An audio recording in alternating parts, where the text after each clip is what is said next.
మూడుముళ్ళ బంధం పార్ట్ 129.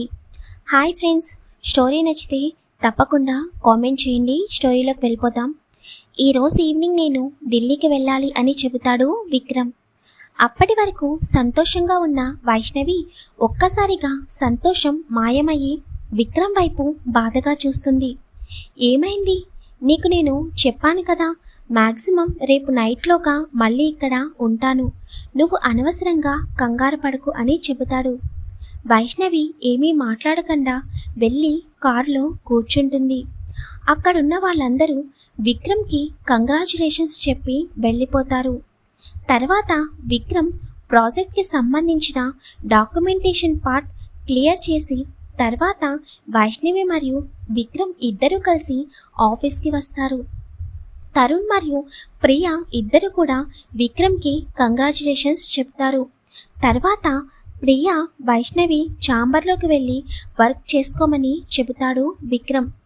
తరుణ్తో, వైష్ణవి ఇక్కడే వదిలి వెళ్తున్నాను, నేను వెళ్ళి వైష్ణవిని అసలు చంపమన్నది ఎవరు, వేరే కంట్రీ నుండి డీల్ ఇచ్చింది ఎవరో మొత్తం తెలుసుకుని ఇక్కడికి వస్తాను. అప్పటి వరకు నువ్వు వైష్ణవిని జాగ్రత్తగా చూసుకో. నేను రావడానికి 1 డే పట్టొచ్చు లేదా 2 డేస్ పట్టొచ్చు. మ్యాక్సిమం త్వరగా పని అయ్యేటట్టు చూసుకుని వస్తాను. వైష్ణవిని అస్సలు ఆఫీస్కి కూడా తీసుకురావద్దు. మీరు కూడా ఫ్లాట్లోనే ఉండండి నేను వచ్చే వరకు. ముఖ్యంగా ఆ రిత్విక్ ఫ్లాట్లోకి రాకుండా చూసుకోండి. వైష్ణవి బయటికి వెళ్ళకుండా చూసుకోండి అని చెబుతాడు తరుణ్తో. నువ్వేమీ భయపడకు బావా, నేను సిస్టర్ని చాలా జాగ్రత్తగా చూసుకుంటాను. నీకు తెలుసు కదా నా గురించి. నువ్వు వెళ్ళి సిస్టర్ని అసలు చంపాలని అనుకుంటున్న వారెవరో కనుక్కునిరా, తర్వాత వాడి పని చూద్దాం అని అంటాడు తరుణ్. తర్వాత ఇద్దరు కలిసి వైష్ణవి మరియు ప్రియా దగ్గరికి వస్తారు. ప్రియాకి కూడా విక్రమ్ వైష్ణవిని జాగ్రత్తగా చూసుకోమని తను ఢిల్లీకి వెళ్తున్నానని చెబుతాడు. ప్రియా విక్రమ్తో, ఇంకోసారి వైష్ణవి వదిన విషయంలో పొరపాటు చేయనన్నయ్య, నేను వదినని చాలా జాగ్రత్తగా చూసుకుంటాను అని చెబుతుంది. నేను వచ్చిన తర్వాత అప్పుడు ఈ ప్రాజెక్ట్ గురించి ఏం చేయాలనేది మీటింగ్ పెట్టి అప్పుడు ఎంప్లాయీస్తో మాట్లాడతాను. అప్పటి వరకు మీరు ప్రెజెంట్ ఉన్న ప్రాజెక్ట్ని కంప్లీట్ అయ్యేటట్టు చేయండి అని చెబుతాడు. సరే అని చెప్పి ప్రియా తరుణ్ ఇద్దరు వారి ఛాంబర్లోకి వెళ్ళిపోతారు. విక్రమ్ వైష్ణవి దగ్గరికి వస్తాడు. వైష్ణవి మాత్రం విక్రమ్తో మాట్లాడకుండా మౌనంగా కూర్చుని ఉంటుంది. విక్రమ్ వైష్ణవి చేతులను పట్టుకుని, ప్లీజ్ బంగారం, ఈ ఒక్కసారికి క్షమించేసే, నేను త్వరగా వచ్చేస్తాను. నువ్విలా ఉంటే నేను వెళ్ళిన పనిని సరిగ్గా చేయలేను అని అనగానే, నన్ను కూడా తీసుకువెళ్ళండి విక్రమ్ గారు, నేనిక్కడ అస్సలు ఉండలేను ప్లీజ్ అని బ్రతిమలాడుతుంది వైష్ణవి. వైషు, అక్కడికి నువ్వు రాకూడదు. నిన్ను తీసుకువెళ్ళేలాగా ఉంటే నేనే తీసుకువెళ్ళేవాడిని కదా. ప్లీజ్, ఎందుకు చెప్తున్నానో అర్థం చేసుకో. నువ్వు నిన్నే కదా చెప్పావు, తరుణ్ మరియు ప్రియాతో ఉంటాను, మీరు జాగ్రత్తగా వెళ్ళిరండి అని. మళ్ళీ ఇప్పుడు ఇలా మాట్లాడుతున్నావు అని అడగగానే, ఏమో విక్రమ్ గారు, నా వల్ల కావడం లేదు. మీరు పరిచయం అయిన దగ్గర నుండి ఏ రోజు కూడా మీకు నేను దూరంగా లేను. ఇప్పుడు మీరు ఢిల్లీ వెళ్తున్నారంటే నాకెందుకు నచ్చడం లేదు. ప్లీజ్, నేను కూడా వస్తాను అని బ్రతిమలాడుతుంది. విక్రమ్ కోపంగా, వైష్ణవి నీకు ఎన్నిసార్లు చెప్పాలి అని అంటాడు. విక్రమ్ కోపం చూడగానే వైష్ణవికి భయం వేస్తుంది. సరే, మీరు ఢిల్లీ వెళ్ళండి, అసలు నాతో మాట్లాడకండి. మీరు ఢిల్లీ నుండి వచ్చినా కూడా నేను మీతో మాట్లాడను అని చెప్పి ఛాంబర్ నుండి లిఫ్ట్లోకి వెళ్ళిపోతుంది. విక్రమ్ నవ్వుకుంటూ, ఇప్పుడు ఈ రాక్షసి కోపం తగ్గించాలా? సరిపోయింది, ఇలా అయితే నేను ఢిల్లీ వెళ్ళినట్టే. అసలు నేను ఢిల్లీ వెళ్ళేదే దీనికోసం. కానీ ఎలా చెప్పాలి? వైష్ణవి, నీకు ప్రమాదం తలపెట్టే వాళ్ళు నీ చుట్టూనే ఉన్నారని వాడెవడో తెలుసుకోవడానికే నేను ఢిల్లీ వెళ్తున్నాను.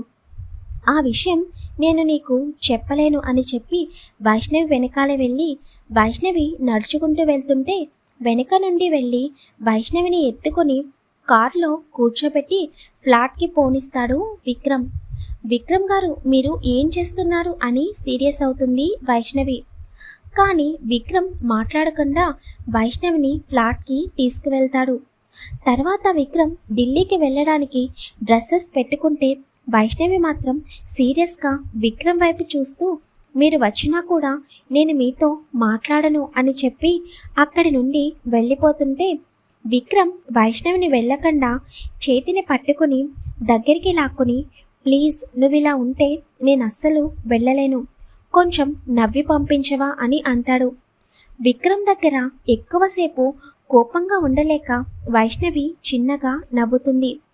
తర్వాత విక్రమ్ వైష్ణవి నుదుటిన ముద్దు పెట్టుకొని, జాగ్రత్తగా ఉండు, రిత్విక్తో అస్సలు బయటికి వెళ్ళకు, అర్థమవుతుందా, మాట్లాడితే ఇక్కడే మాట్లాడు అని చెబుతాడు. సరే విక్రమ్ గారు, మీరు జాగ్రత్తగా వెళ్ళి త్వరగా వచ్చేసేయండి అని చెబుతుంది. వైష్ణవికి జాగ్రత్తలు చెప్పి ప్రియా మరియు తరుణ్ని ఫ్లాట్కి వచ్చేమని కాల్ చేస్తాడు విక్రమ్. ప్రియా వచ్చిన తర్వాత ముగ్గురికి చెప్పి స్టీఫెన్ని తీసుకుని ఢిల్లీకి స్టార్ట్ అవుతాడు విక్రమ్. వైష్ణవి ఫ్లాట్లో ఎప్పుడు ఏం జరుగుతుందో అని రిత్విక్ విండోలో నుండి చూస్తూ ఉంటాడు. విక్రమ్ బ్యాగ్ తీసుకుని వెళ్ళడం చూసిన రిత్విక్కి విక్రమ్ ఎక్కడికి వెళ్తున్నాడో అర్థం కాదు. విక్రమ్ వెనకాలే తరుణ్ కూడా ఎయిర్పోర్ట్కి వెళతాడు. వైష్ణవి విక్రమ్ వెళ్ళిపోయాడని రూమ్లోకి వెళ్ళిపోతుంది. ప్రియా కొంచెం సేపు బయట అలాగే నుంచుని ఉంటుంది. ప్రియాని చూసిన రిత్విక్ నెమ్మదిగా వైష్ణవి ఫ్లాట్ దగ్గరికి వచ్చి ప్రియాని పలకరిస్తాడు. రిత్విక్ని చూడగానే ప్రియా ఒక్కసారిగా షాక్ అవుతుంది. మీరు మార్నింగ్ వచ్చారు కదా, మీరు ఇక్కడే ఉంటారా అని అడుగుతుంది. దానికి రిత్విక్ చిన్నగా నవ్వి, నేను మీ ఎదురుగా ఉన్న ఫ్లాట్లో ఉంటున్నాను అని చెబుతాడు. మళ్ళీ వెంటనే రిత్విక్, నేను వైష్ణవిని కలిశాను, నిన్న ఈవినింగ్ కూడా మీ ఇంట్లోనే డిన్నర్ చేశాను, కానీ మీరు కనిపించలేదు అని అంటుంటే ప్రియాకి షాక్ తగిలి అలాగే ఆశ్చర్యంగా చూస్తూ, ఏంటి మీరు నిన్న నైట్ మా ఇంట్లోనే డిన్నర్ చేశారా అని అడుగుతుంది. అవును, విక్రమాదిత్య సార్ నేను కలిసి డిన్నర్ చేశాము. విక్రమాదిత్య సార్కి నేను వైష్ణవిని ప్రేమిస్తున్నట్లు తెలుసు, కానీ అదంతా ఒకప్పుడు.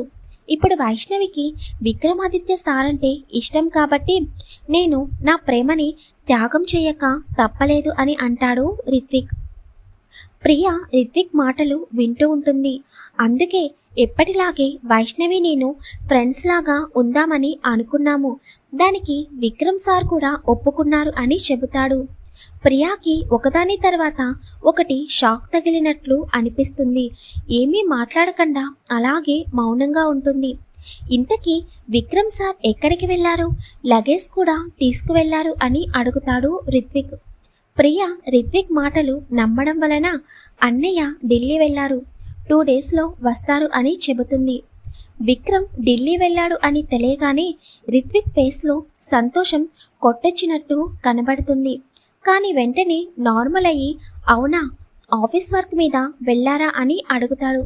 తెలియదు, ఏదో ఇంపార్టెంట్ వర్క్ ఉండి వెళ్ళారు, సరే నేను ఇంకా లోపలికి వెళ్తాను అని చెప్పి ప్రియా లోపలికి వెళ్ళిపోతుంది. తనకి కావలసిన ఇన్ఫర్మేషన్ దొరకడం వలన ఈ 2 రోజులు వైష్ణవి మనసులో ఎలాగైనా స్థానం సంపాదించాలని అప్పటికే తన మైండ్లోకి ఒక ప్లాన్ రావడం వలన రిత్విక్ దానిని అమలుపరచడానికి ఫ్లాట్ నుండి బయటికి వెళ్ళిపోతాడు. మరి రిత్విక్ ఏం చేయబోతున్నాడో నెక్స్ట్ పార్ట్లో తెలుసుకుందాం. వీడియో నచ్చితే ప్లీజ్ తప్పకుండా కామెంట్ చేయండి, లైక్ చేయండి, షేర్ చేయండి, ఛానల్ని సబ్స్క్రైబ్ చేసుకోండి.